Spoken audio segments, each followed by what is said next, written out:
இவ்விழாவினை சிறப்பித்துக் கொண்டிருக்கும் சிறப்பு விருந்தினர்களுக்கும் தலைமை ஆசிரியர், ஆசிரியர்கள், என்னுடன் பணியாற்றும் ஆசிரியர், பயிற்றுனர் மற்றும் சிறப்பு ஆசிரியர், பெற்றோர்கள், மாணவ செல்வங்கள் அனைவருக்கும் முதற்கண் என் மாலை வணக்கத்தை தெரிவித்துக் கொள்கிறேன். இப்போ உங்களையெல்லாம் பார்க்கும்போது எனக்கு எப்படி தெரியுமாத்துக்கு ரொம்ப சந்தோஷமாக இருக்குது. ஆனால் இந்த 2 வருஷத்துக்கு முன்னாடி நீங்களாம் எங்கே ஒளிஞ்சிருந்தீங்கன்னு யோசிக்கிறேன் ஒரு நிமிஷம். இதே ஸ்கூலில் 15 குழந்தைகளோடு தொடங்கிய ஸ்கூல் இது. ஆனால் இன்றைக்கி பார்க்கும்போது பெருமிதமாக இருக்கிறது. இன்றைக்கு 200க்கு மேலே மாணவர்கள் இருக்கிறாங்க. இதுக்கு எதுக்கு யார் காரணம் என்றால் பெற்றோர்களாகிய நீங்கள் மட்டும்தான். உங்களுடைய சப்போர்ட்னால தான் இந்த பள்ளி இவ்வளவு தூரத்துக்கு என்ன இருக்கு வளர்ந்து வருகிறது. என்ன தலைமை ஆசிரியர் என்னோட பேசும்போது ஒரு நாள் சொன்னாங்க, எனக்கு பெற்றோர்கள் வந்து பயங்கர சப்போர்ட் மேடம். ஏதாவது ஒரு இக்கட்டான சூழ்நிலை இருக்கும்போது எஸ்எம்சி உறுப்பினர்களும் பிடிஏ மெம்பர்களும் என்ன செஞ்சீங்க, அவங்களுக்கு நிறைய ஆதரவு கொடுத்து அந்த தலைமை ஆசிரியருக்கு என்ன செஞ்சுருக்கீங்க, நல்லா உதவிகரமாக இருந்திருக்கீங்க. அதனால உங்கள் எல்லாருக்குமே எங்களது வட்டார வளர்ச்சியின் சார்பாகவும் கல்வித்துறையின் சார்பாகவும் உங்களுக்கு என்னுடைய வாழ்த்துக்களையும் பாராட்டுதல்களையும் சொல்லிக்கொள்கிறேன். எல்லாம் நல்லா ஜோராக கை தட்டலாமே. ஏன்னா நம்ம உண்மையை தானே சொல்கிறோம். நீங்கள் செஞ்சுருப்பீங்க, உங்களுக்கு தெரியும். நான் அந்த இன்சிடெண்ட்டில் சொல்ல விரும்பலை. ஆனால் இது நடந்திருக்கு இந்த பள்ளியில். அது மட்டும் இல்லாமல் திருச்சி நகரத்தில் இதே ஒரு 5 வருஷத்துக்கு முன்னாடி நம்மளுடைய கலெக்டர், முன்னாள் கலெக்டர் ராஜாமணி அவர்களால் என்ன அவார்டு வாங்கிய பள்ளிக்கூடம் இது. ஃபர்ஸ்ட் இந்த திருச்சி மாநகரத்தில் 50,000 கேஷ் செக் வாங்கிய பள்ளிக்கூடத்துக்குரிய பெருமை பெற்றவர் நமது பள்ளி தலைமை ஆசிரியர். ஜோரா கை தட்டலாமே. ஏன்னா உங்களுக்கு இது தெரிஞ்சிருக்கா தெரியல, வாய்ப்பில்லை. ஏன்னா இந்த பள்ளிக்கூடத்தில் வளாகம் சுற்றி என்ன செஞ்சுருந்தாங்க, நிறைய தோட்டம் வச்சுருந்தாங்க.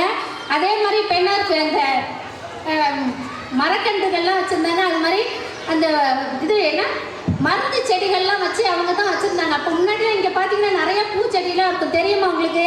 சுற்று வர இருந்துச்சு. அப்போ சூழ்நிலையை சுகாதாரமாக வைத்திருக்கிறதுக்காகவும் நல்ல இயற்கை சூழலை கொண்டு வந்ததுக்காக திருச்சி மாநகரத்தில் என்ன செஞ்சுருந்தாங்கன்னா, நம்ம காஜாப்பேட்டை ஸ்கூல் தான் சிறந்த பள்ளின்னு சொல்லிட்டு இந்த ராஜாமணி அவர்கள், கலெக்டர் ராஜாமணி அவர்களால் பரிசு பெற்ற பள்ளிக்கூடம் இது. அந்த பெருமைக்குரியது.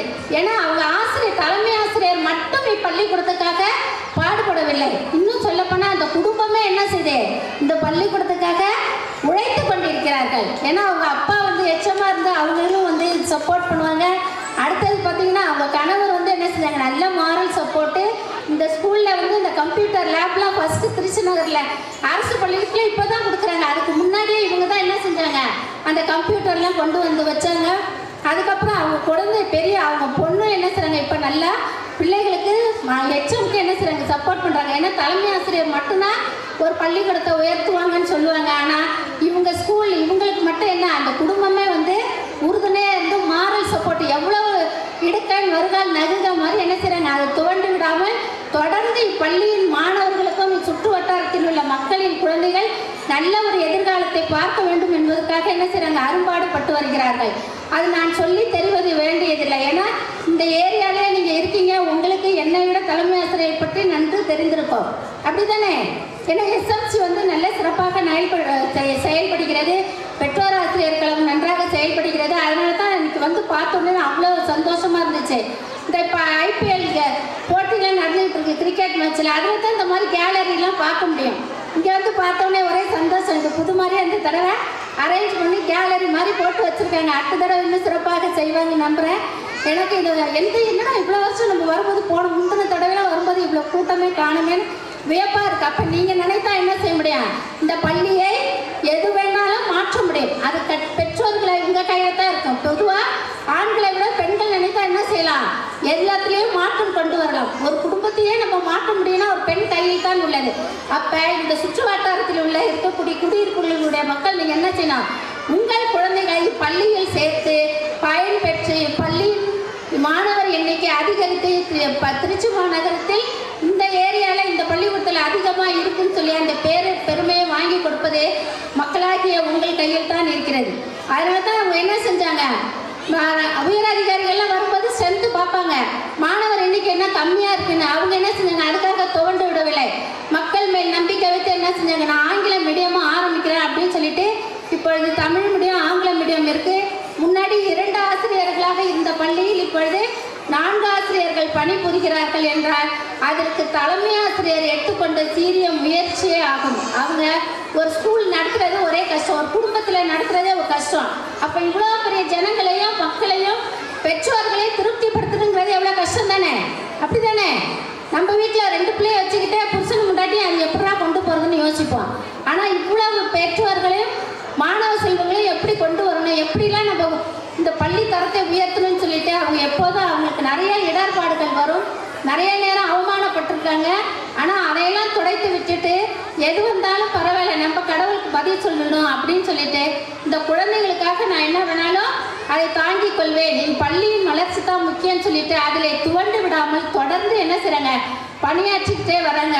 அவங்களுக்கு நீங்கள் என்ன செய்யணும், ஒரே ஒரு உதவி செய்யணும். என்ன செய்யணும், இன்னும் இந்த மாணவ செல்வங்களின் எண்ணிக்கையை அதிகரித்து உங்களுடைய கைமாறை அவர்களுக்கு தெரிவித்துக் கொள்ள வேண்டுமாய் கேட்டுக்கொள்கிறேன். அது மட்டும் இல்லை, குழந்தைகள் மட்டும் எழுத்தறிவு படித்தா கிடையாது. இந்த சுற்று வட்டாரத்தில் இருக்கிற அனைத்து பெற்றோர்களும் 80 வயசு இருந்தால் கூட என்ன செய்யலாம், படிக்கலாம். அதுக்கு தான் இங்கே முன்னாடி சென்டர் நடந்துச்சு. என்னென்னு புதிய பாரத எழுத்தறிவு திட்டம் சொல்லிட்டு இருந்துச்சு.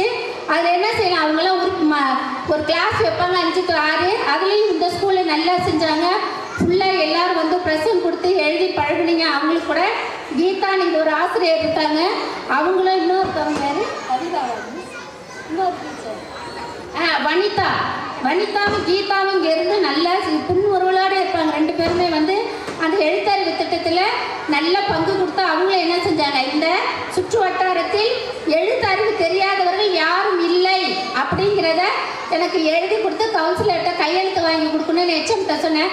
மேடம் இங்கே சுற்றி உள்ளவங்க எல்லாருமே என்ன செஞ்சாங்க, படித்தவர்கள், எழுத்து தெரியாதவங்க இல்லை அப்படின்னு சொன்னாங்க. அப்போ அரசு வந்து மாணவர்கள் செல்வங்களை மட்டுமல்ல பெற்றோர்களாகிய நீங்களும் என்ன செய்யணும், எழுத்தறிவு பெற்றிருக்க வேண்டும் என்பதற்காகத்தான் இந்த திட்டத்தை கொண்டு வந்தாங்க. உங்களை அதே மாதிரி டீச்சர் வந்து இதில் மட்டும் இல்லை, இந்த நம்ம இப்போ வந்து கலை திருவிழான்னு ஒன்று நடந்துச்சு. பள்ளி அளவில், வட்டார அளவில், மாவட்ட அளவில், மாநில அளவில். ஆனால் டீச்சர் நம்ம ஸ்கூல்ல இருந்து நிறைய பிள்ளைங்க என்ன செஞ்சாங்க, வட்டார அளவில் வென்று மாவட்ட அளவில் வந்திருந்தாங்க. ஒரு ப்ரைஸ் கொடுக்கலன்னா என் பிள்ளைக்கு பரிசு கொடுக்கல, என் பிள்ளை சரியாகனா ஆடுச்சு, என்ன எதுக்கு நீ என் பிள்ளைய சேர்க்கல அப்படின்னு சொல்லிட்டு நம் பிள்ளை எப்படி தோற்று போயிட்டா சண்டை போடுவோமா?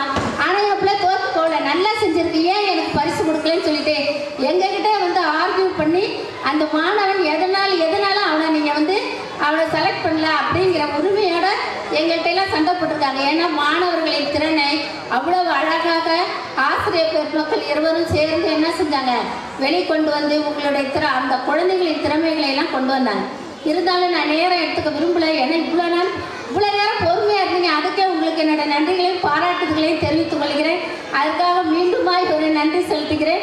ஏன்னா டீச்சர் ஃபோன் பண்ணிகிட்டே இருந்தாங்க, மேடம் வரலையே பிஓஸ் இன்னொரு ஸ்கூலில் இருந்தோம் அதனால் வரதில்லை, நீங்கள் ஆரம்பிங்க மேடம், பேரண்ட்ஸ்லாம் பாவண்ணே இல்லை மேடம் பொறுமையாக இருப்பாங்க. நான் அதுலேருந்து தெரியுது நீங்கள் எவ்வளவு தலைமை ஆசிரியருக்கும் ஆசிரியருக்கும் பள்ளிக்கும் உங்களுடைய மாரல் சப்போர்ட் இருக்குங்கிறத தெரிஞ்சுக்கிட்டேன். அதனால் உங்கள் குழந்தைகளின் கலைத்திறனையும் அவர்களுடைய திறன்களையும் நீங்கள் கண்டு மகிழும் வடிவாய் புன்னகையுடன் மகிழும் வடிவாய் வாழ்த்து கூறி வாய்ப்புக்கு நன்றி கூறி விடைபெறுகிறேன். நன்றி, வணக்கம்.